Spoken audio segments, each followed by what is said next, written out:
நெல்லையில் சாலை விபத்தில் அடிபட்டு உயிருக்கு போராடிய பசுமாட்டினை சமூக ஆர்வலர்கள் ஒன்றிணைந்து காப்பாற்றிய நிகழ்வு நெல்லை மாவட்ட மக்கள் மத்தியில் பெரும் பாராட்டையும் வரவேற்பையும் பெற்றுள்ளது. நெல்லை சந்திப்பு மற்றும் டவுன் பகுதியை இணைக்கும் புறவழிச்சாலையில் பசுமாடு ஒன்று விபத்தில் சிக்கி சாலை ஓரத்தில் உயிருக்கு போராடி கொண்டிருந்தது. இதனை கண்ட நெல்லை டவுன் இருட்டுக்கடை உரிமையாளர் கவிதா ஹரிசிங் மற்றும் அருண் மருத்துவமனை சுந்தரலிங்கம், சமூக ஆர்வலர்கள் மற்றும் பொதுமக்கள், பல்வேறு அரசு அதிகாரிகள் மற்றும் கால்நடை துறையினரை தொடர்பு கொண்டு பசுமாட்டினை காப்பாற்றிட கோரிக்கை விடுத்தனர்.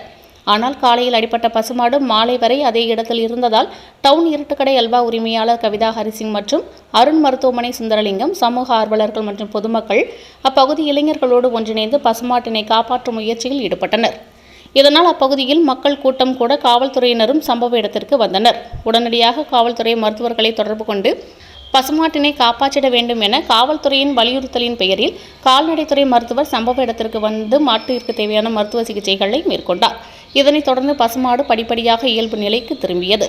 அரசு அதிகாரிகள் மற்றும் கால்நடைத்துறையினர் அலட்சியம் காட்டிய நிலையில் சமூக ஆர்வலர்கள், பொதுமக்கள் ஒன்றிணைந்து பசுமாட்டிற்காக போராடி அதை காப்பாற்றிய நிகழ்வு நெல்லை மாவட்ட மக்கள் மத்தியில் பெரும் வரவேற்பையும் பாராட்டையும் பெற்று வருகிறது.